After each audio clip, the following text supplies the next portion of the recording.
18वीं आईनी तरमीम जो इत्तफाक राय से मंजूर की गई, अब इस मौका पर उसको मुतनाज़ा बनाना, उस पर सियासत करना और सियासी बयानात देना, क्या मकसद हो सकता है इस सारे मामले का? बात यह है अनवर साहब, एक तो पहले तो बात यह है कि पीपल्स पार्टी जो है वो हुकूमत को सपोर्ट कर रही है, इत्तेहाद का हिस्सा नहीं, हुकूमती इत्तेहाद का हिस्सा नहीं है। पीपल्स पार्टी एक अलग मैनिफेस्टो रखती है, पाकिस्तान मुस्लिम लीग नून जो है एक अलग मंशूर के तहत इक़्तिदार में आए हैं। इन्होंने आपस में तय किया कि हम शराकत इक़्तिदार में ज़रूर होंगे लेकिन हिस्सेदार नहीं होंगे, यही वजह है कि कैबिनेट में नहीं आए। इनके जो बुनियादी इख्तिलाफ, ये कोई आज की नई बात नहीं है जिसका जिक्र जो है ख्वाजा आसिफ ने अभी 2 रोज़ पहले कौमी असम्बली में किया है, 18वीं तरमीम के हवाले से भी और दीगर उमूर के हवाले से भी। जबकि मेरा ख्याल है कि कोई इतने बड़े इख्तिलाफात नहीं है। आज आपने देखा होगा कि आज जो डाइवोर्स की तस्वीर आई है कल की, जिसमें बिलावल भुट्टो साहब मुस्कुरा रहे हैं, मियाँ शहबाज शरीफ बैठे हुए हैं, तीसरे फील्ड मार्शल बैठे हुए हैं, ये 3 बड़ों की जो मीटिंग हुई है ये मुस्कुराते चेहरों के साथ ये बता रही है कि कोई बड़े इख्तिलाफात नहीं हैं इन पार्टियों में। ये इख्तिलाफात जो हैं जो पार्लियामेंट की सतह पर हैं, पार्लियामेंट देखें ये तो है ही एक ऐसी जगह जहां आप इख्तिलाफ राय भी रखें, जहां आपको कंसेंसस भी बिल्ड करना पड़ता है मुख्तलिफ कौमी उमूर में।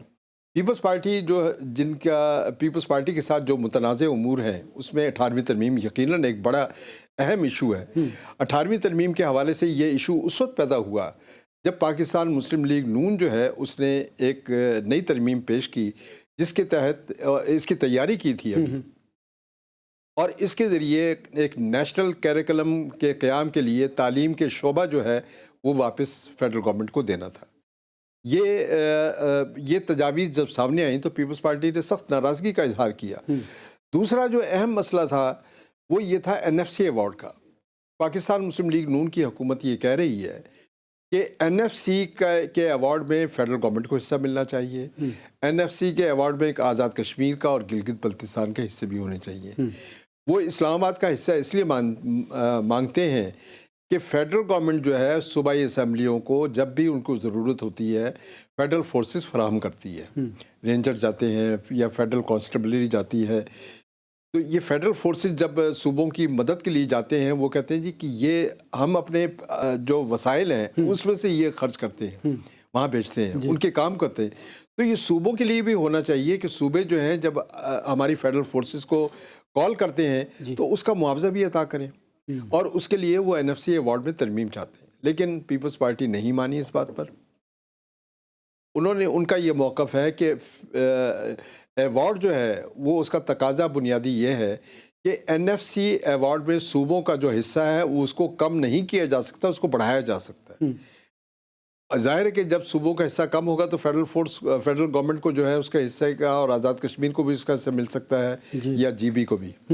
तो एक ये तनाज़ा है, ये 2 बड़े तनाज़ात हैं। अब ये मसला उस वक्त पैदा हुआ जब कराची में गुल प्लाजा पे आतिशबाज़ी हुई और वहाँ की सूबाई हुकूमत जो है, सूबाई हुकूमत ने जो भरपूर कोशिश की उसके साथ साथ उन्होंने फेडरल फोर्सेस को इस्तेमाल किया। वहाँ फ़ज़ाइया का एयरफोर्स का फायर ब्रिगेड आया, वहाँ पर नेवल फायर टेंडर बुलाए गए। इसके साथ साथ उन्होंने वहाँ पर रेंजर्स को कॉल किया।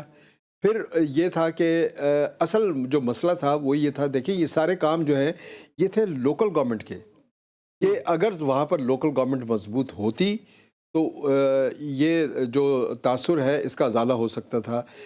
अब यहाँ पर इस्लामाबाद में एक आतिशज़दगी हुई कुछ 10 साल पहले, 15 साल पहले, कि शहीद मिलत सेक्रेटेरिएट को आग लग गई और उसी वक्त फेडरल गवर्नमेंट ने फैसला किया कि हम सिनारकल मंगवाएंगे, फायर ब्रिगेड की ऊंची सीढ़ियों वाली गाड़ियां मंगवाएंगे ताकि इस तरह की जो हाई राइज बिल्डिंग है उस तक एक्सेस किया जा सके।